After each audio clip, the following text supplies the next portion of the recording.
ver mais para frente, né? E tenho o prazer de começar o dia de hoje com uma pessoa que é prata da casa, né? Que é Alan. Alan, ele é licenciado em Ciências Biológicas pelo Centro de Saúde e Tecnologia Rural da Universidade Federal de Campina Grande, aqui em Patos, né?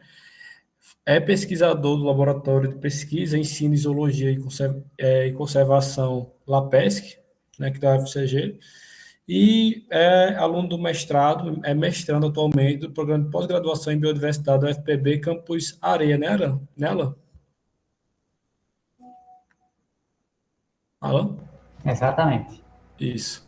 Alan vai trazer hoje um tema que ele tem já muita convivência, que é. Deixa eu até pegar a colinha aqui, que agora falei a memória. Diversidade e conservação de aves da Caatinga, né? Vale ressaltar que a Alan, durante toda a graduação, trabalhou com ornitologia, foi pesquisador na área de ornitologia, né? Acaba que hoje trabalha na área de biologia, então tem experiência em ambas as áreas. É uma honra ter você aqui, Alan. Então, acho que podemos começar, né?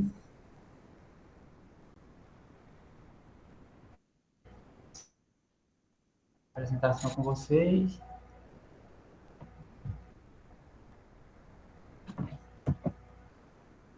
Só um minuto. Certo.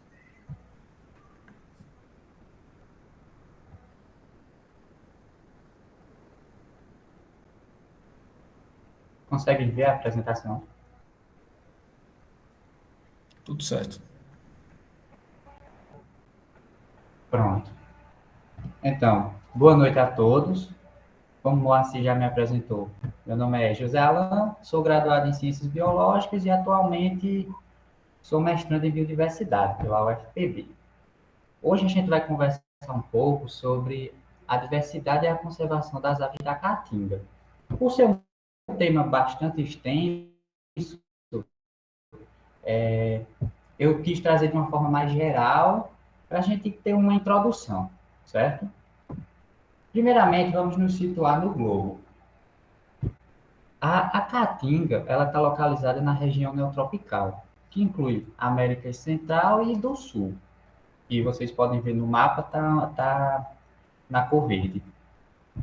Quanto à diversidade, essa região neotropical é o reino biogeográfico mais rico em espécies de aves do mundo, tendo em média 5.000 espécies. Não há uma lista definitiva, mesmo porque é frequentemente atualizada, mas atualmente estima-se cerca de 5.000 espécies. Só o Brasil, até 2021, que foi quando teve a última lista, já contava com 1.971 espécies. E além desse elevado número de espécies para um único país, ele também é rico em endemismos.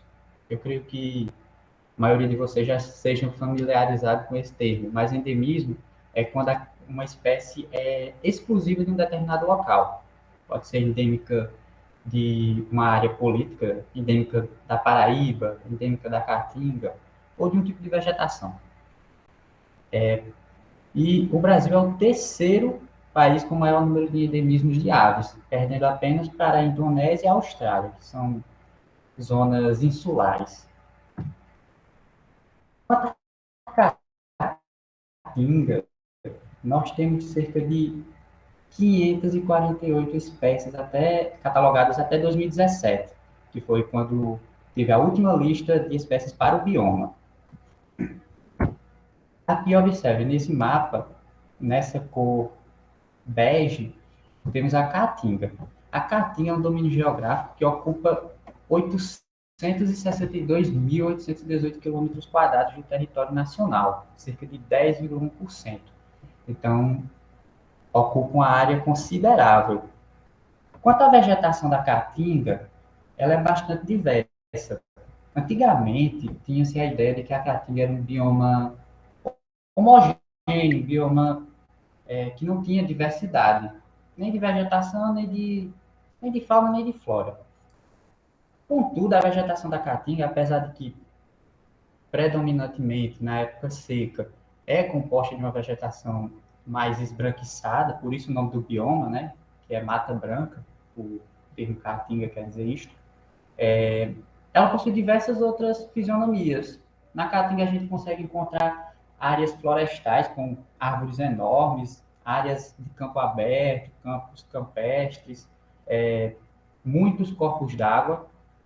Aqui no sertão não tem tantos. Geralmente os corpos de água aqui do sertão vão ser temporários, da época da chuva, ou os açudes, que são artificiais. Mas mais para o litoral, onde há os grandes rios, como o Rio Paraíba, Parnaíba, São Francisco, a Caatinga tem uma hidrografia riquíssima. Tanto que, em termos de ictiofauna, só para citar, a Caatinga ganha do Pantanal, que é uma região muito, muito rica em água. É uma região que tem, se comparada à Caatinga, em termos de área seca e área molhada, tem bem mais. No entanto, a gente ainda ganha. E com as aves não é diferente, a gente tem uma riqueza excepcional. Com relação à geologia da Caatinga, ela é rica em cristalinos e seubergs, que são essas serras que a gente consegue ver por aí. Em outras áreas do Brasil não é possível ver tantas. E essas serras, falando na ave fauna, são bastante interessantes, porque elas servem de refúgios para muitas espécies. Porque é uma área que não pode ser utilizada para a criação de gado, né, para a agropecuária, nem para a agricultura e nem para empreendimentos, a maioria dos empreendimentos, né, com relação à urbanização. Então, acabam que funcionam como refúgios, como é o caso do Pico do Jabre, é um exemplo. E o índice de precipitação da Caatinga, anualmente, está em torno de 1.000 milímetros, que ficam divididos em os 3 meses de chuva. Pode parecer pouco, mas as espécies de plantas da Caatinga, elas são adaptadas para esse período extenso de seca. Então, elas conseguem sobreviver e acaba que a Caatinga tem essa dinâmica bem cíclica, tanto com relação aos nutrientes, como com relação à água. Se não houver uma intervenção humana, que é o real problema, acaba que esse ciclo da Caatinga ele é redondinho. Ela consegue se manter perfeita. Só que mudanças climáticas, por exemplo, que é um problema cada vez mais constante, tem ameaçado esse ciclo. Mudado a época das chuvas e, consequentemente, muda a disponibilidade de recursos para os bichos. Então, como eu havia falado, a Caatinga, por muito tempo, foi considerada um bioma pobre, homogêneo, com poucos bichos. No entanto, atualmente, com o avanço das pesquisas, um maior esforço amostral, a Caatinga tem se mostrado portadora de uma biota muito rica em espécies e rica em endemismos. Essa frase está num livro sobre a Caatinga de 2017 que eu vou mostrar para vocês. Antigamente, pensava-se que era povoada por apenas algumas espécies amplamente distribuídas. Essa era a ideia que se tinha da ave fauna da Caatinga.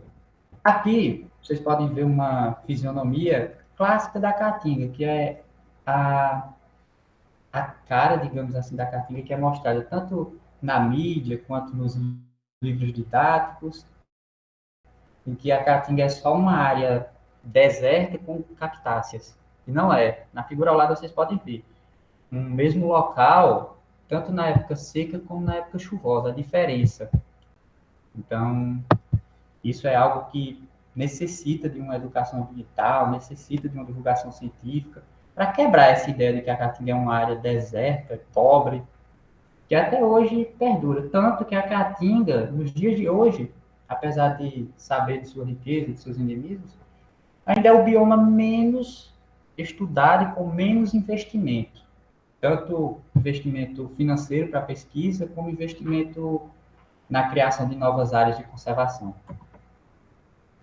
Agora, voltando para as aves, vocês podem ver nesse quadro, que foi publicado num artigo da revista Nature, como a diversidade de aves é grande, por assim dizer. As aves são os dinossauros atuais, eu creio que vocês sabem. É outro fato que a mídia e que os livros didáticos, a escola, tudo ensina de uma forma errada, que todos os dinossauros foram extintos, e não foram. Na época que houve o impacto do meteoro, há 65 milhões de anos, os dinossauros não avianos, que eram aqueles de grande porte, acabaram morrendo por conta da falta de recursos. Mas já existia um grupo de dinossauros de pequeno porte, com penas, que já conseguiam fazer algumas planagens, não era um voo ativo, verdadeiro, como os pássaros de hoje em dia, mas já conseguiam se locomover, e se alimentavam de pequenos invertebrados, restos, e acabou que esses bichos conseguiram passar pela crise causada pelo impacto do meteoro, e se diversificaram, e hoje em dia são as aves. Então, nem todos os dinossauros foram extintos. Os dinossauros também, os avianos, que eram esses de pequeno porte, acabaram se diversificando, assim como os mamíferos se diversificaram, quando os dinossauros de grande porte foram extintos. E como vocês podem observar, resultou em bichos de diversos tamanhos, hábitos, morfologias, cores. E aqui na Caatinga, esse clado ele é de todas as aves, é global. Só que a maioria dessas ordens tem bichos aqui na Caatinga também. Aqui a gente pega do grupo mais basal e vai seguindo, olha. Depois, se vocês quiserem, eu passo a apresentação para vocês olharem com mais calma. E aqui no fim a gente tem os passeriformes, que é o grupo mais moderno. Isso é outro ponto interessante. Ressaltar que nem todas as aves são passarinhos. Passarinho tecnicamente é o nome popular para essa ordem, os passeriformes, que é o mais abundante atualmente e mais moderno, mais complexo de ave. São bichos de pequeno, médio porte, representa mais da metade da riqueza de aves atual. Mais da metade. O bico varia conforme sua alimentação, algo que até Darwin estudou para propor sua teoria da seleção natural e da adaptação. São bichos que se diversificaram, isso não apenas os passeriformes, mas as aves no geral, se diversificaram e ocupam todos os lugares do globo atualmente. Você vai ter aves em áreas geladas, em florestas, em áreas vulcânicas, em ilhas, no continente, perdão. Em todos os locais temos aves. E uma característica que favorece isso é justamente essa variação no tipo de alimentação. E o bico responde a isso, e vice-versa. A maioria dos passeriformes é monógama, mas isso é diferente do caso dos psitacídeos. Os psitacídeos escolhem um parceiro e vivem com esse parceiro até o fim da vida. Se o parceiro vier a morrer, ser predado, alguma coisa, o bicho ficará só. No caso dos passeriformes, eles são monógamos durante o período reprodutivo. Então, eles têm um parceiro e se, porventura, esse parceiro morrer, no próximo evento reprodutivo, eles vão encontrar outro parceiro. Os ninhos são bem elaborados, coisa que alguns grupos de aves não constroem ninhos, apenas colocam seus ovos em qualquer lugar. Tem espécie de ave que coloca seus ovos na terra vulcânica, naquela terra quente, para os ovos incubarem. E no caso dos passeriformes, o cuidado parental é muito refinado. Então, grande parte dos bichos, com exceção de parasitas de ninhos, vai ter um cuidado parental até a espécie, até o indivíduo, o filhote, ficar de um tamanho que consiga se virar bem.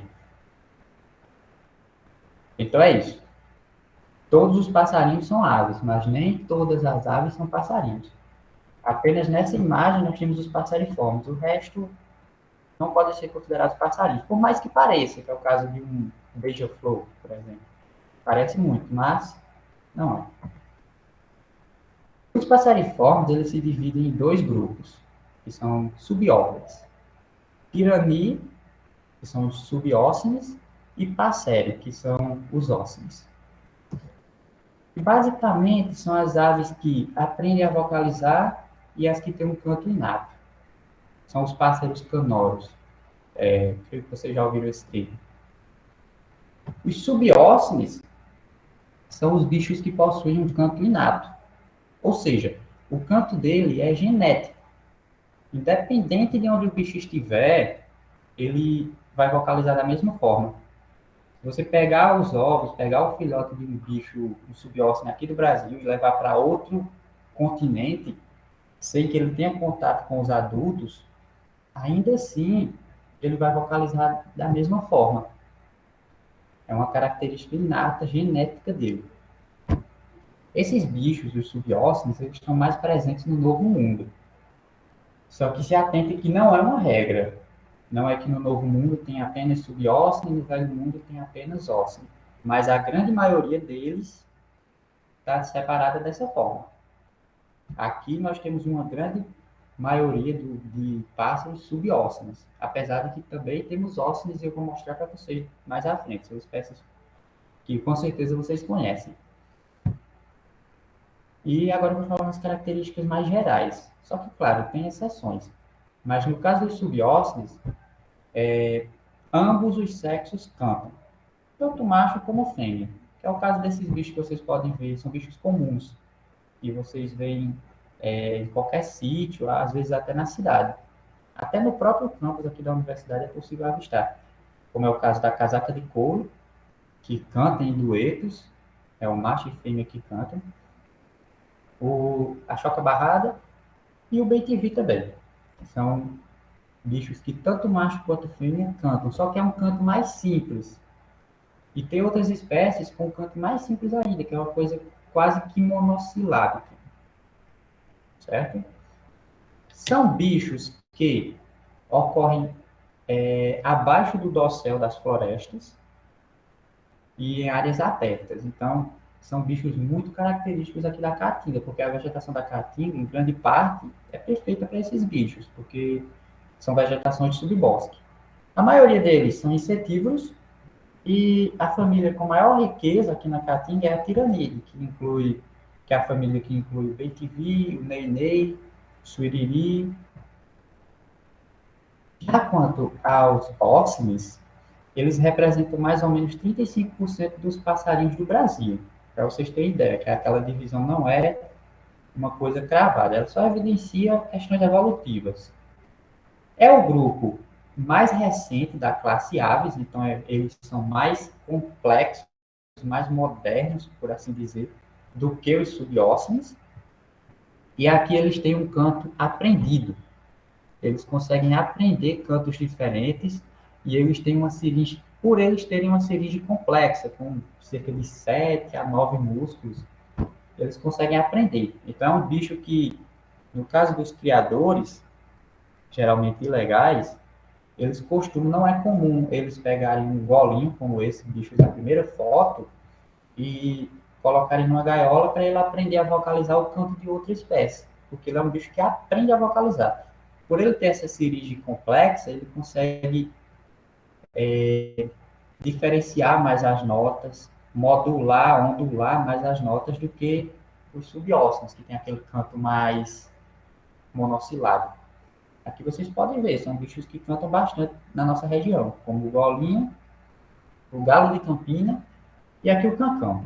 É um bicho inteligente, é um corvo, e que possui, estima-se, cerca de umas 20 vocalizações diferentes. É um bicho muito social, para se comunicar com os outros da espécie, e também é capaz de imitar as vocalizações, que é o que eu falei do canto aprendido. Então, ele imita predadores para afastar outros predadores ou outros bichos da espécie dele. Voltando à caatinga, bem, o grupo das aves é facilmente o grupo de vertebrados mais fácil de visualizar, de observar, pois são bichos coloridos, bichos que voam, então é de fácil avistamento. No entanto, o problema da caatinga, o desafio da caatinga com relação à ornitologia, foi a falta de pesquisadores por muito tempo. Só para vocês terem uma ideia de como a lista de espécies veio subindo. Em 1997, a lista de aves, aqui falando do Brasil, a lista de aves do Brasil contava com 1.700 espécies. Em 2021, numa lista mais recente que saiu, chegou-se a 1.971 espécies. Aumentaram 271 espécies. Isso a nível de país. Vocês vão ver que no caso da caatinga do bioma, essa crescente é bem mais notável. E aí a gente chega num dilema da ornitologia brasileira, que são as espécies politípicas e novas espécies. Espécies politípicas são essas que possuem diversas subespécies. Não é comum a gente encontrar uma espécie de ave que vai ter uma distribuição ampla pelo país, e aí elas vão ter várias subespécies, 3, 4 subespécies, cada subespécie ocorrendo em uma área diferente. Isso é um problema, porque há casos que essas subespécies já são espécies novas. Como eu falei, o grupo das aves é um grupo de fácil observação. Então, acaba-se que hoje em dia, com os esforços de pesquisadores, o pessoal do birdwatch, né, que é o pessoal da observação de aves, tem até o pessoal que trabalha legalmente, né, que são os traficantes. A ave é um grupo com muito foco desse pessoal. Diante de tudo isso, hoje em dia é basicamente impossível você encontrar uma espécie totalmente nova na natureza. Você vai encontrar, tanto que hoje em dia, a maioria das espécies novas que estão surgindo são resultado de testes moleculares, onde você vai pegar essas subespécies, vai fazer uma análise do DNA delas, e aí percebe-se que já são espécies diferentes. Então, isso é um dilema da ornitologia brasileira. Até onde vai uma subespécie e onde começa uma espécie nova. Então, é algo a se trabalhar. Agora, com relação à caatinga, em 2000, nós tínhamos 347 espécies registradas. Em 2003, chegamos a 510. Percebe um salto em apenas 3 anos, a quantidade de espécies que aumentou, e atualmente estima-se 580. No livro de 2017, nós tínhamos 547 e atualmente estima-se essa quantidade. Só que não saiu um artigo ou uma lista atual que mostre apenas a caatinga, pelo menos não por enquanto. Isso é um número muito grande, representa 30% das aves do Brasil. 30% em apenas um bioma, e é um bioma que, em termos de extensão territorial, nem é dos maiores. Contando com 20 espécies ameaçadas e 15 espécies endêmicas, até o momento desse último estudo. Aqui ao lado nós temos a foto de um periquito da caatinga, que é uma dessas espécies que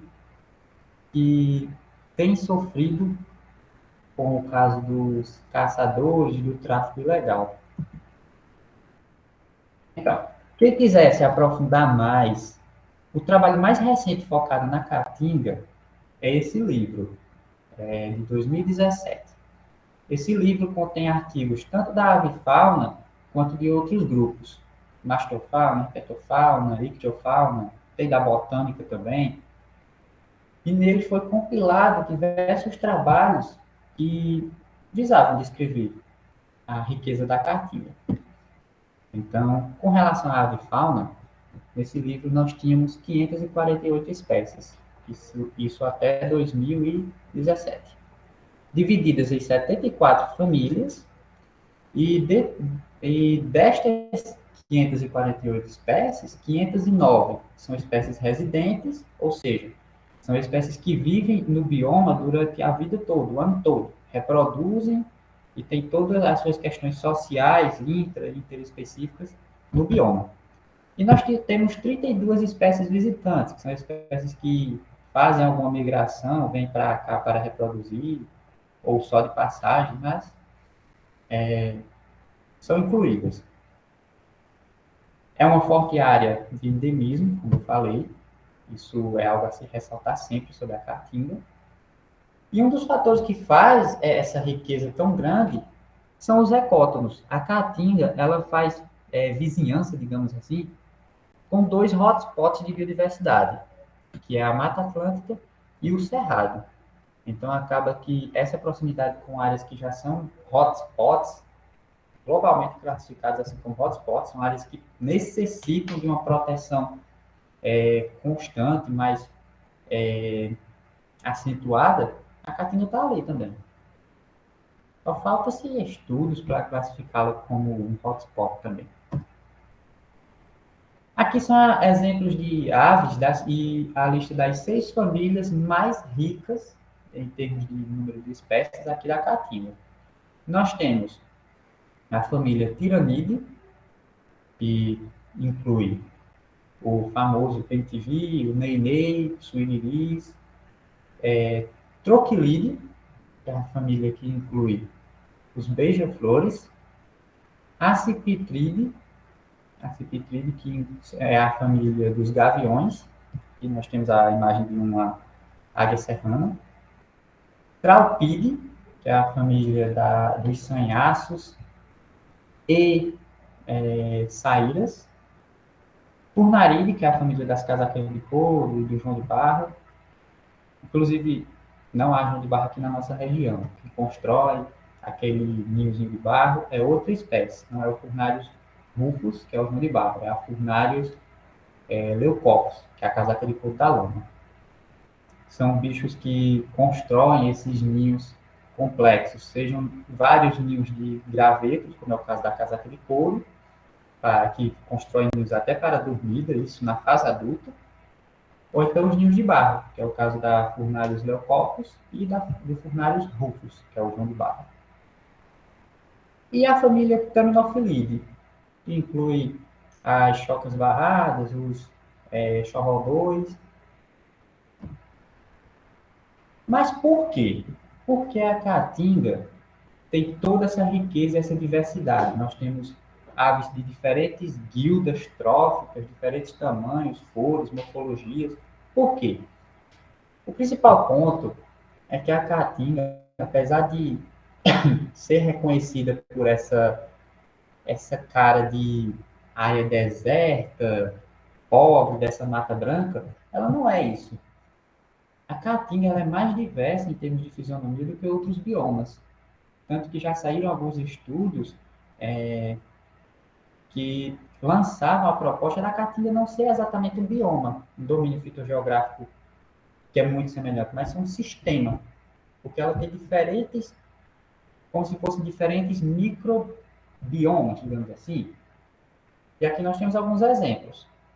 Na caatinga a gente vai ter áreas arbóreas, com grandes árvores, e isso aí vai ser o habitat, vai ser o endereço de espécies que necessitam desse tipo de macro-habitat para sobreviver. Nós temos áreas arbustivas, áreas abertas, que vão ter cactáceas e essa vegetação mais característica, né?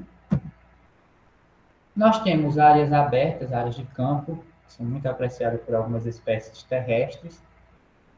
E nós temos corpos d'água. Como eu falei, na época das chuvas ou em áreas que têm rios perenes, em áreas mais próximas do litoral, nós temos uma caatinga com uma hidrografia muito rica. E essa diferenciação de hábitats possibilita que haja essa grande diversidade de aves, porque as aves necessitam de um nicho, necessitam de um hábitat para sobreviver. E quando a caatinga tem esses diversos macro-hábitats, acaba possibilitando a criação desses endereços diferentes. E as aves vão se encaixando cada uma no seu nicho. Então, se a caatinga tivesse apenas uma fisionomia, ela teria uma riqueza bem menor do que ela tem. Então, é isto. A quantidade de macro-hábitats, essa diferenciação na cobertura vegetal, na estrutura vegetacional, faz com que haja diferentes macro-hábitats e, consequentemente, micro-hábitats, que são as áreas dentro dessas áreas maiores. E, com isso, nós temos essa diversidade de espécies que a gente vê. Quem nunca parou para observar aves, deveria, porque aqui na Caatinga nós temos uma grande diversidade de cores, tamanhos e hábitos. Aqui nós temos um mariramba. Esse bicho constrói seus ninhos em barrancos. Ele é parente do fura-barreira. Não sei se vocês conhecem, mas é um bicho que constrói seus ninhos no barranco. Ele é um bicho que tem uma preferência por área úmida e com uma boa área florestal. Então, esse bicho ocorre aqui na Caatinga. Nós temos bichos muito coloridos, como é o caso do currupião, que não existe uma camuflagem no caso dele, ele não se mistura com a vegetação. Nós temos bichos detritívoros, nós temos os psitacídeos, temos bichos de subbosque, com essa coloração mais amarronzada, mais ocre, que buscam uma camuflagem maior, como é o caso do chorroboi fêmea. E espécies aquáticas, que vivem próximas a corpos d'água, a lamaçais, como é o caso dessa saracura. Aqui nós temos um corvo, que é o cancão. Então, olha, é interessante. Isso quando eu descobri, eu achei bem bacana. Que a gente acaba puxando um pouco para o lado de outros países, outras regiões, e acabamos esquecendo a riqueza aqui da Caatinga. Mas aqui na Caatinga nós temos corvos, como é o caso do cancão. Nós temos cucos, como é o caso do anu preto. Ele é um cuco. Nós temos corujas. Essa é a mais comum, que é a buraqueira. A gente encontra até aqui no campus da universidade. Inclusive, essa foto foi aqui.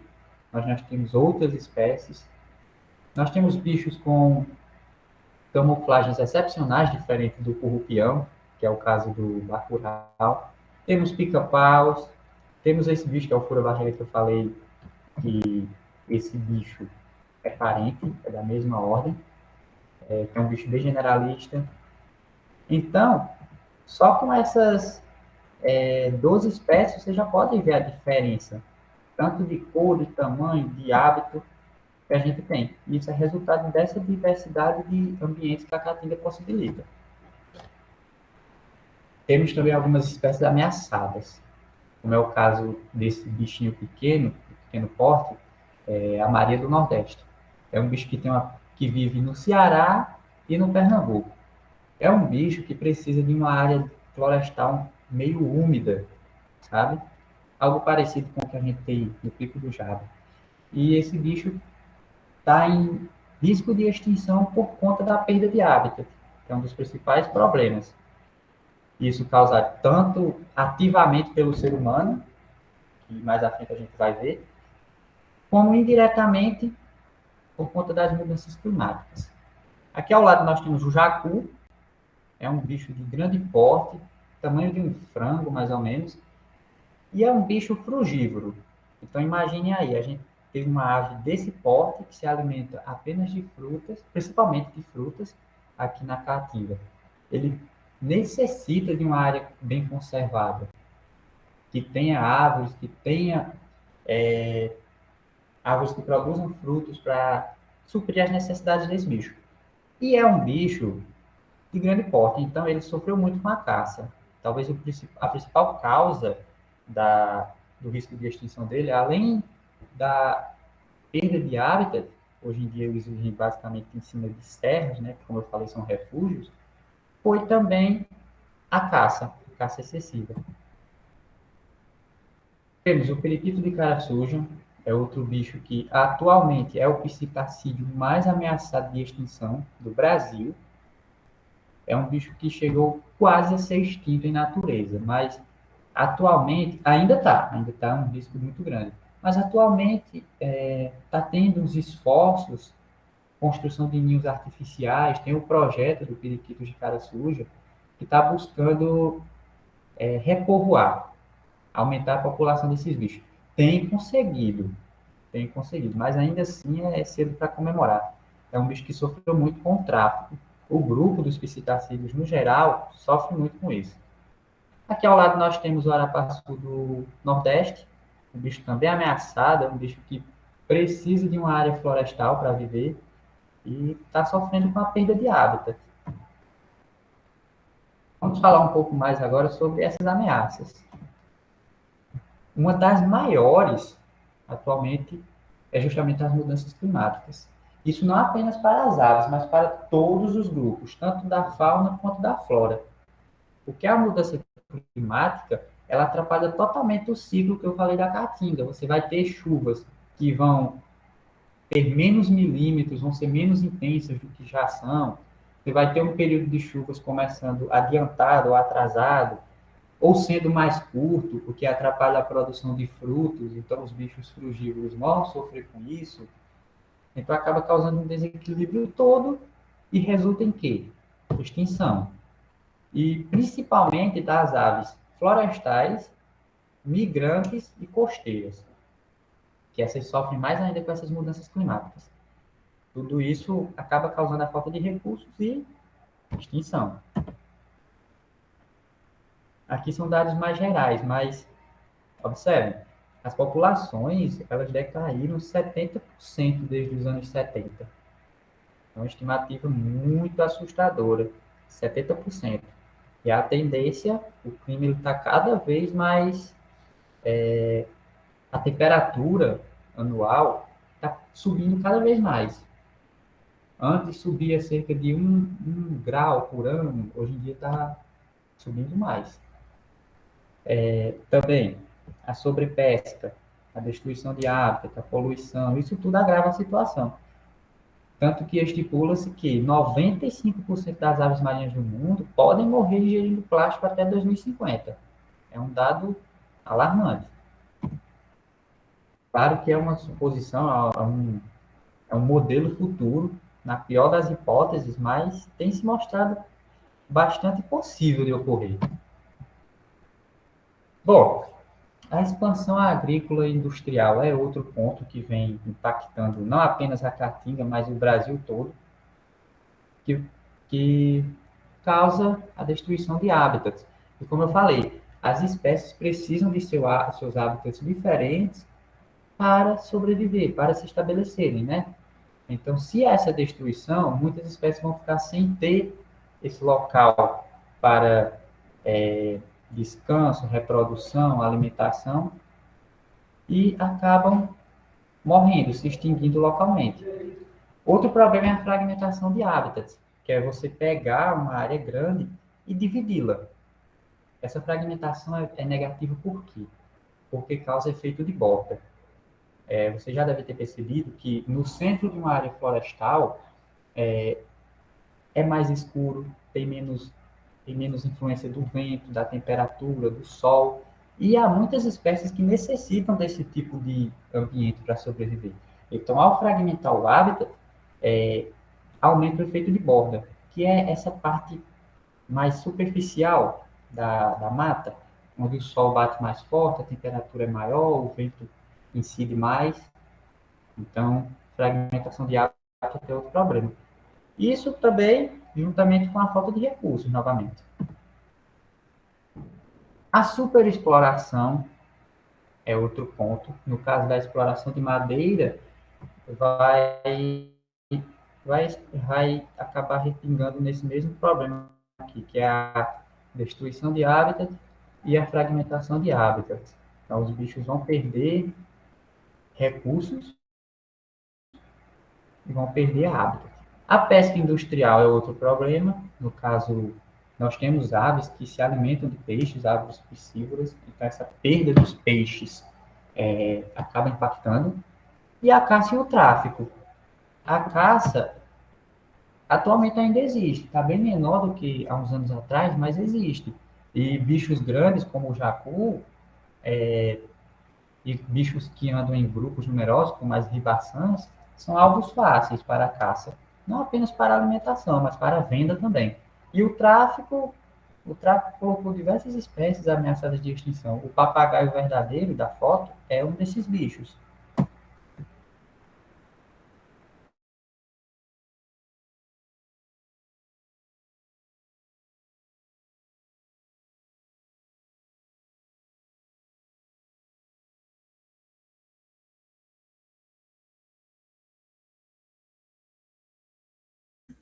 Pessoal, só um momento que eu acho que o palestrante deu uma travadinha aqui.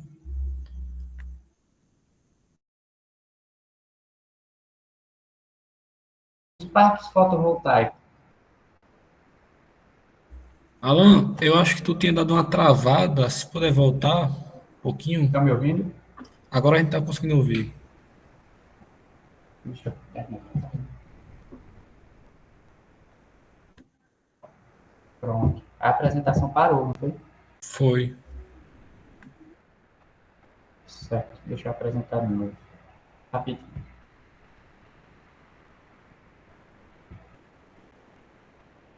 Estão vendo?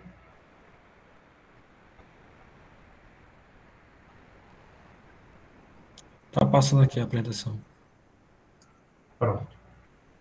Então, eu não sei até onde eu fui, mas recapitulando. Os parques eólicos acabam estragando essas áreas de refúgio, que são as áreas serranas, e matam muitas aves por impacto nas suas hélices. Os parques fotovoltaicos, que são de energia solar, mesma coisa. Vai desmatar uma grande área, então acaba se perdendo o hábitat e perdendo e fragmentando o que sobra. Então, um problema. E é algo legal. Isso é legalmente autorizado. No entanto, causa um dano absurdo à natureza. Não apenas a avifauna, mas a própria flora do lugar vai embora.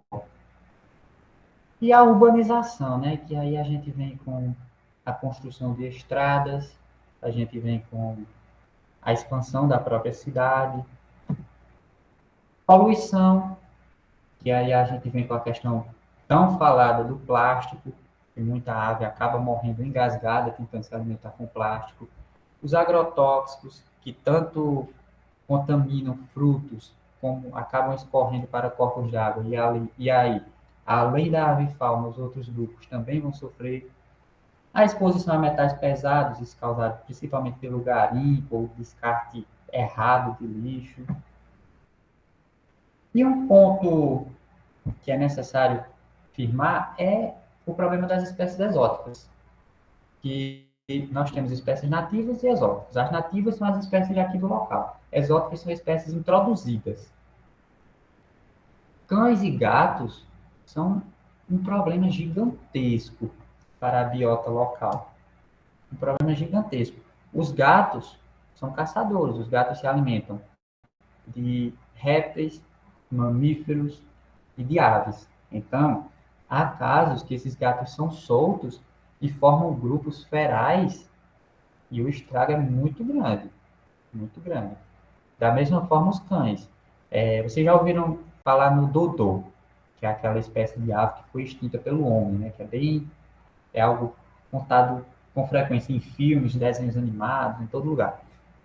Na verdade, o dodô ele não foi totalmente predado pelo ser humano, não. Os cães que foram junto com os seres humanos é que agravaram a situação dos dodôs. Então, gato e cão feral, isso aqui é só um exemplo, mas tem outros bichos exóticos que acabam sendo soltos, como serpentes, anfíbios, animais que são criados, que são pets, e o pessoal acaba soltando na natureza. Então, o impacto pode ser ameno, mas vai existir. Tem espécies que causam um impacto muito grande. Nós também temos o problema das espécies de plantas exóticas, que também vão atrapalhar a questão do hábitat. Essa planta de Madagascar, essa da flor roxa, popularmente chamada de unha de velho, é uma espécie que aqui na nossa região, aqui no sertão, ela ainda não chegou. Mas na caatinga mais litorânea, onde tem os grandes rios, essa espécie de planta tomou de conta da mata ciliar.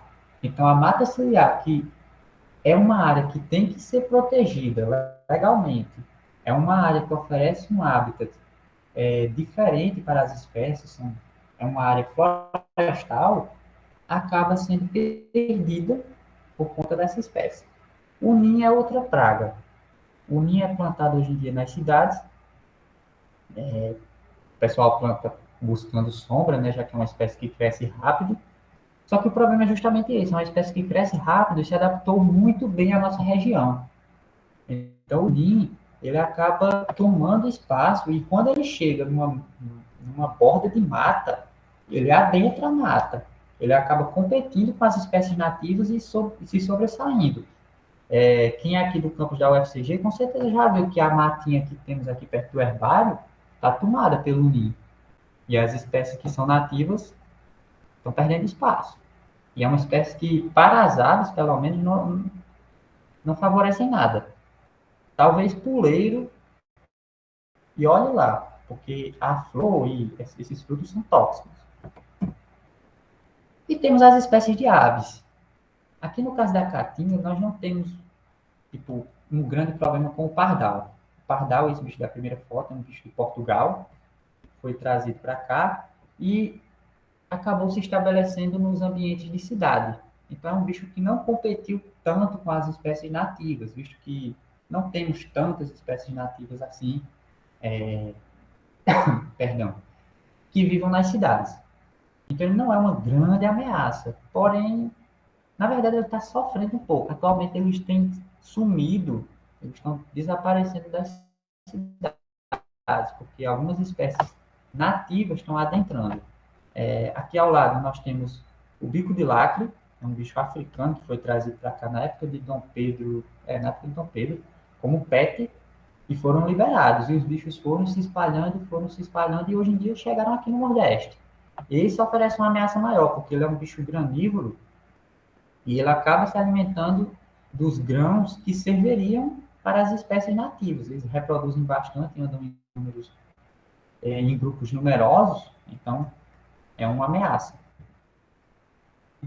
E além dessas espécies de plantas, de outros animais, de aves, temos muitos outros exemplos. Coloquei apenas esses para ilustrar para vocês. Mas e aí? Como reverter esses problemas?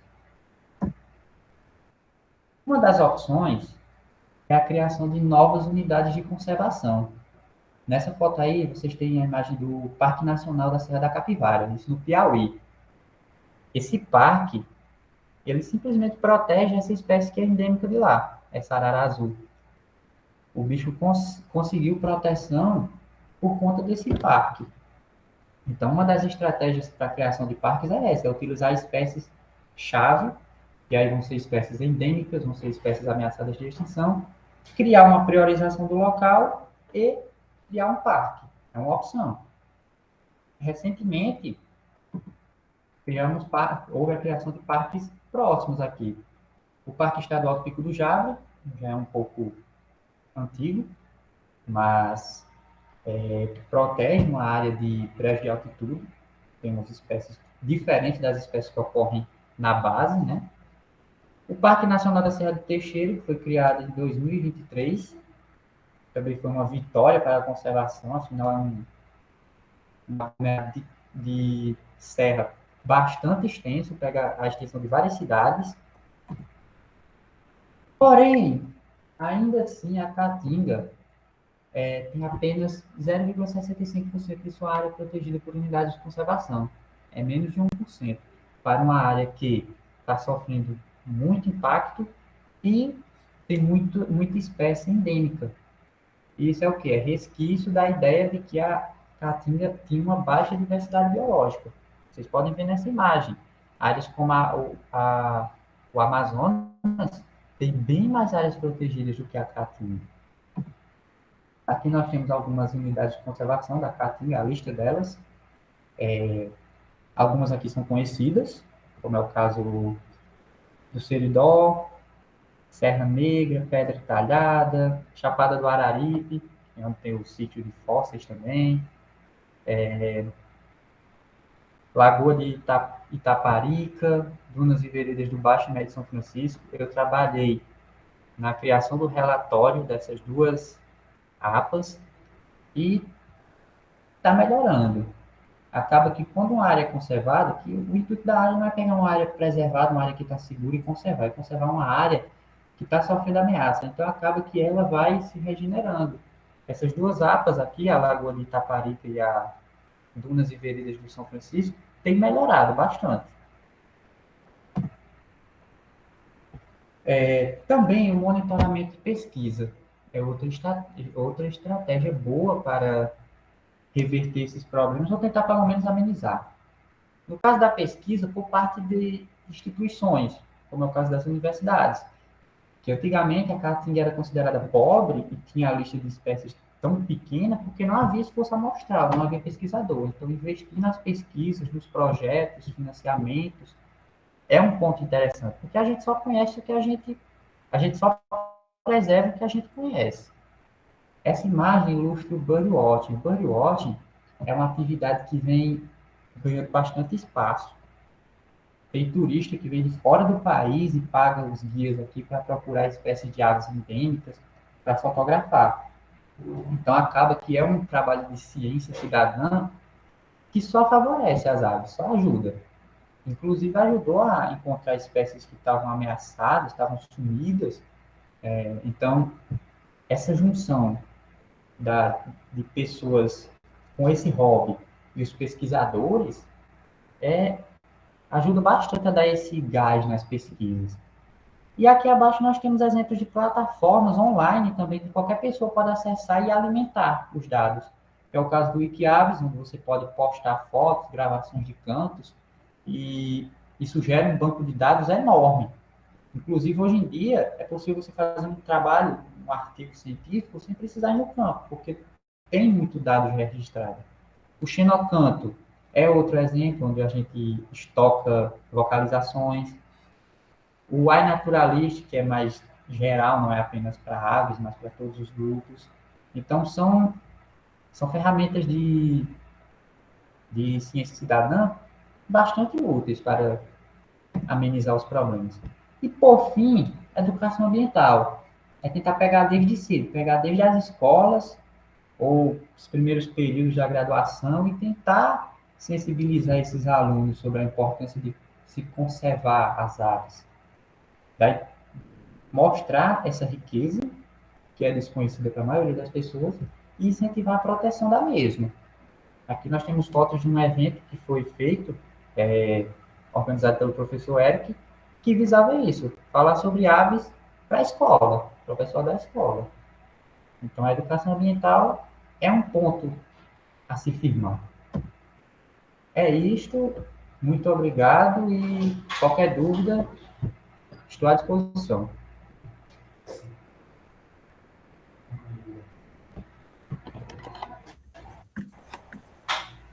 Alan, é sempre muito bom receber você aqui com a gente, viu?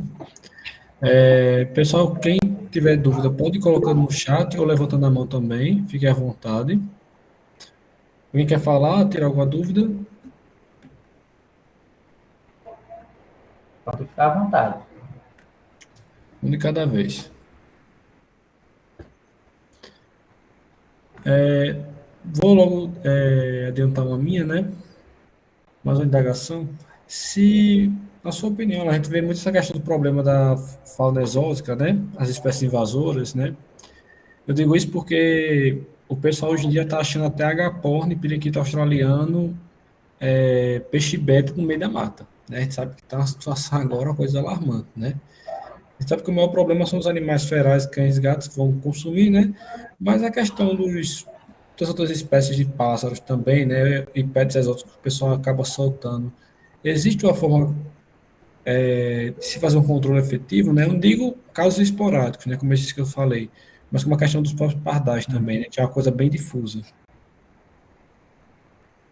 Assim, o principal é tentar evitar a soltura desses bichos, porque se o bicho se adaptar, se ele encontrar um hábitat favorável, esse bicho vai se reproduzir, esse bicho vai ocupar aquele nicho. E aí começa a questão da competição.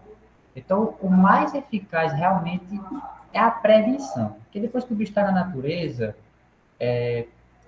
fica difícil conseguir isolar. É legalmente recomendável você matar os bichos exóticos, só que não dá para fazer isso com facilidade. Ainda mais no caso de bichos que ocupam tudo que é o ambiente.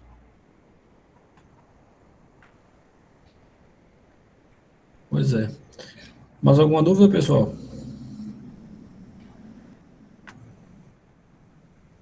Ela está um pouco encalada.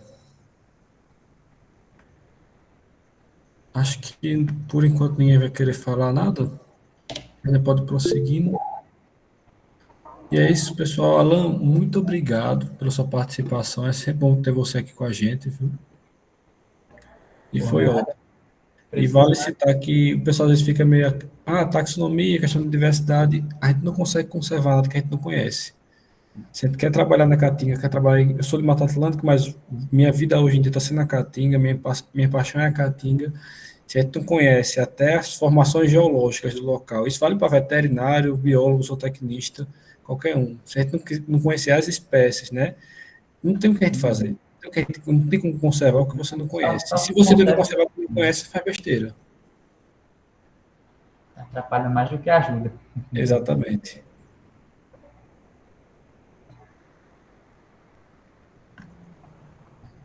Então é isso, pessoal. A gente vai agora partir para a segunda parte do evento. Alan, muito obrigado, viu, pela sua participação. Valeu. Tchau, tchau, gente. Tchau, Qualquer pessoal. dúvida, entre em contato. Qualquer coisa eu passar a apresentação, se vocês quiserem ler, se aprofundarem. E é isso. Tchau, tchau. Foi um prazer.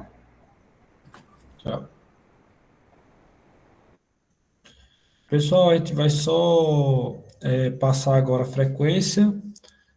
A palavra-chave, deixa eu ver aqui qual vai ser, né? A palavra-chave vai ser papagaio verdadeiro. As meninas já vão colocar o link de frequência aqui no chat, né? E logo a gente vai começar a segunda parte da palestra de hoje, né?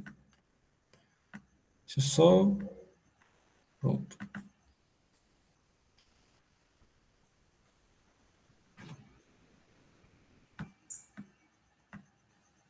Acho que já colocaram o link da frequência, deixa eu ver aqui no chat.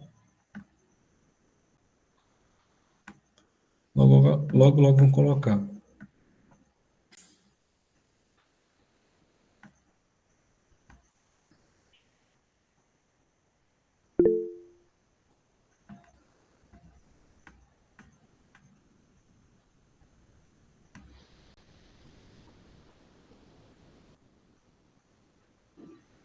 E aí, pessoal, aproveitando mais uma para divulgar o INGES que vai acontecer aqui em Patos esse ano, em agosto, né? Que é o Encontro Nordestino de Grupo de Estudo de Animais Selvagens, o maior evento em animais selvagens da região Nordeste, né? A gente tem a honra de conseguir trazer esse evento novamente para Patos. Inclusive, hoje vamos falar um pouquinho da logo, né?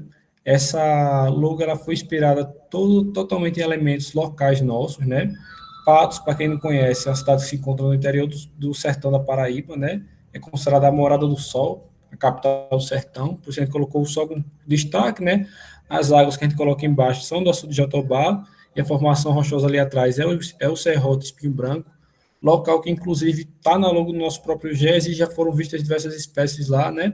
Hoje é um lugar mais para turismo ambiental mesmo. É um lugar ótimo de se ir, acho que é uma experiência. Quem nunca fez trilha, quem nunca subiu uma serra, um monte, não sabe o que é coisa boa, eu costumo dizer. E o animal que a gente acabou escolhendo, o pessoal pensa sertão, né? A gente vai perguntar um calango ou uma ave no máximo, né? A gente acabou escolhendo um rivolídeo, que é um dos peixes das nuvens. São peixes que eles vêm e vão embora com a época das chuvas, né? Agora, por exemplo, deve estar tendo reprodução. São animais que têm um ciclo de vida muito curto, né? E que a gente quer destacar no evento como um animal que deve ser protegido, né? Então, a gente traz como animal símbolo do nosso Singés o peixe das nuvens. Inclusive, esse animal que está colocado aqui é de forma geral para representar os peixes das nuvens daqui do sertão, porém, é inclusive uma espécie nova, descoberta ano passado, se eu não me engano. Inclusive, o próprio Alan estava participando das coletas que acabaram descobrindo esse animal, né? Aqui tem o Instagram do evento, para quem quiser seguir, seguir nas redes sociais, a gente vai estar atualizando pelo nosso Instagram, né? Logo vamos soltar o site e as inscrições para o INGEAS e aguardando vocês em agosto. Acho que o segundo palestrante já vai entrar, né?